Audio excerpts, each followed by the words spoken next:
조갑제 TV 시청자 여러분 안녕하십니까. 2025년 10월 20일 오전 11시입니다. 개혁신당 이준석 대표가 주말에 장동혁 국민의힘 대표가 윤석열 전 대통령을 면회하고 남긴 글에 대한 입장 표명을 냈습니다. 페이스북에 방금 올린 글인데, 윤석열 추종 세력과는 같이 갈 수 없다는 게 그 요지입니다. 이재명 정부와 민주당은 계엄 이후 마치 로베스피에르가 된 양 날뛰며 특검으로 정적을 숙청하려 하고 가격 통제를 부동산부터 바나나까지 적용해 경제를 흔들고 있습니다. 하지만 이재명 정부가 로베스피에르처럼 스스로의 모순 속에 무너진다 하더라도 계엄과 구태정치에 빠진 앙시앙 레짐이 그 대안이 되어서는 안 되며 영속적인 대안이 될 수도 없습니다. 바로 이 지점에서 장동혁 국민의힘 대표가 윤석열 전 대통령을 면회하고 온 것은 심각한 오판입니다. 장동혁 대표는 본인이 판사 출신입니다. 본인이 법복을 입고 지귀현 판사의 위치에 있었다면 어떤 고민을 하고 있을까요? 윤석열 전 대통령과 손잡고 울어줄 수 있겠습니까? 전직 대통령에 대한 재판이기에 철저하게 증거주의에 입각하여 유무죄와 형량을 판단하겠지만 윤석열 전 대통령에게 책임이 없다는 결론을 내릴 수는 없을 것입니다. 윤석열 대통령을 면회하는 것이 범야권이 이재명 정부를 견제하는 데 무슨 도움이 되는 행보입니까? 최근 이재명 대통령이 김현지 여사 문제와 정청래 대표와의 때이른 삿바싸움, 추미애 법사위원장의 활약으로 주춤하는 것처럼 보이니 여유가 생긴 것입니까? 추미애를 보수의 어머니라 조롱하면서도 한편으로는 추미애 위원장이 겨우 살린 보수를 한길 낭떠러지에 빠뜨린 윤석열 전 대통령에게 손을 내미는 이유가 뭡니까? 윤석열 전 대통령은 술만 먹고 방탕하게 몇 년을 보내며 집권 여당의 이슈 주도력을 발휘하지 못했지만은 입법부부터 사법부까지 수직 계열화를 통해 완전 장악을 꿈꾸는 이재명 정부는 다릅니다. 당장 국감 국면에서 김현지 여사 출석을 아무리 요구해도 모르쇠로 일관하고 있습니다.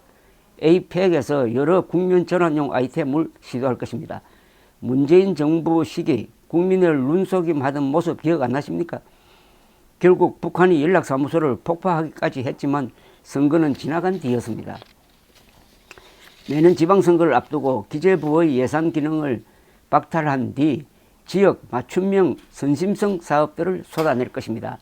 그때 가서 국가 재정을 아랑곳하지 않고 자기 돈인 양 선심 썰 이재명 정부에 맞서기가 쉽겠습니까?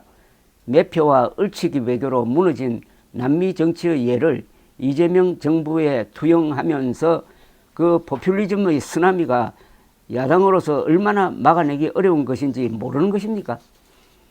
젊은 세대에게 가재와 붕어, 개구리로 살기를 강요하며 내 집 마련의 꿈조차 막는 저들을 저지하려면 계엄에 대한 선명한 책임이 있는 윤석열 전 대통령의 영향력을 과감하게 끊어내야 합니다.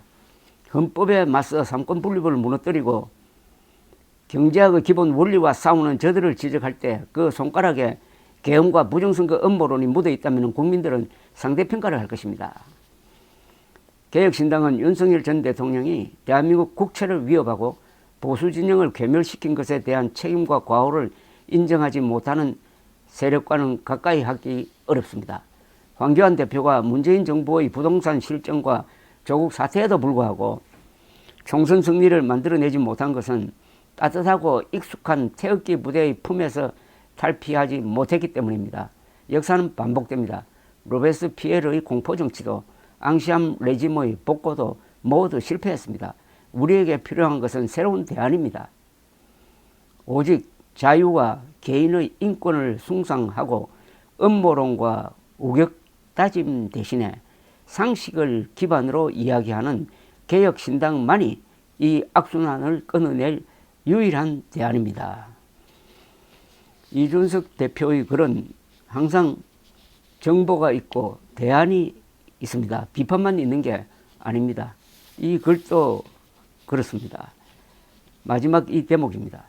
역사는 반복됩니다. 로베스피에르의 공포정치도 앙시앙 레짐의 복고도 모두 실패했습니다.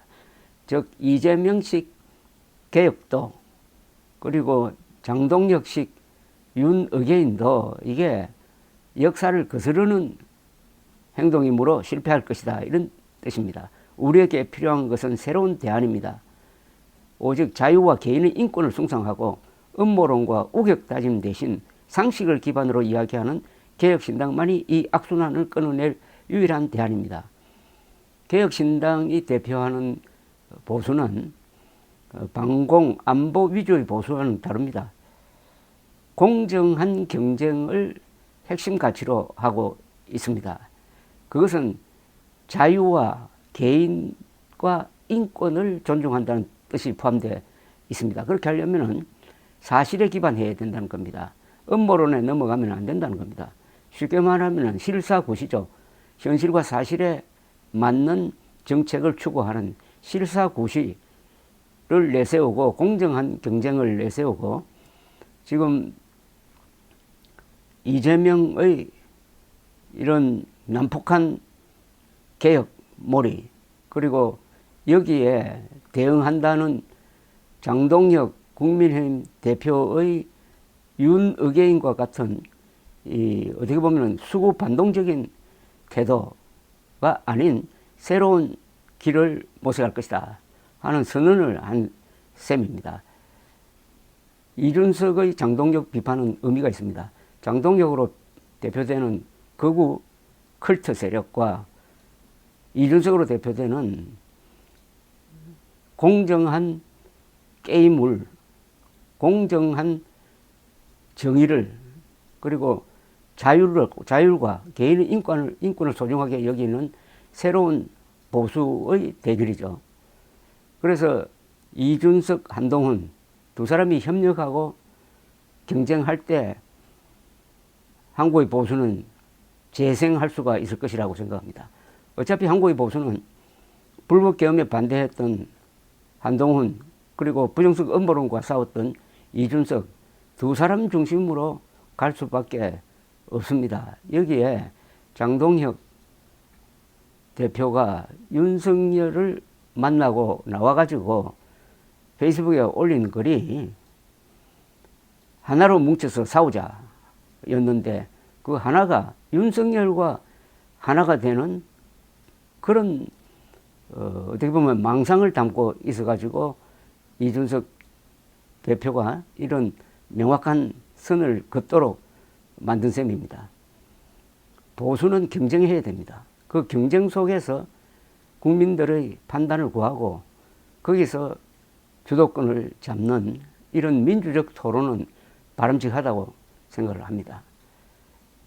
개혁신당, 국민의힘 안에 있는 한동훈 세력, 이 3자가 각자 맡은 분야에서 최선을 다해서 토론하고 경쟁하고, 그 심판은 선거를 통해서 또는 여론을 통해서 받는 자세가 민주적 문제 해결 방식일 것입니다. 감사합니다.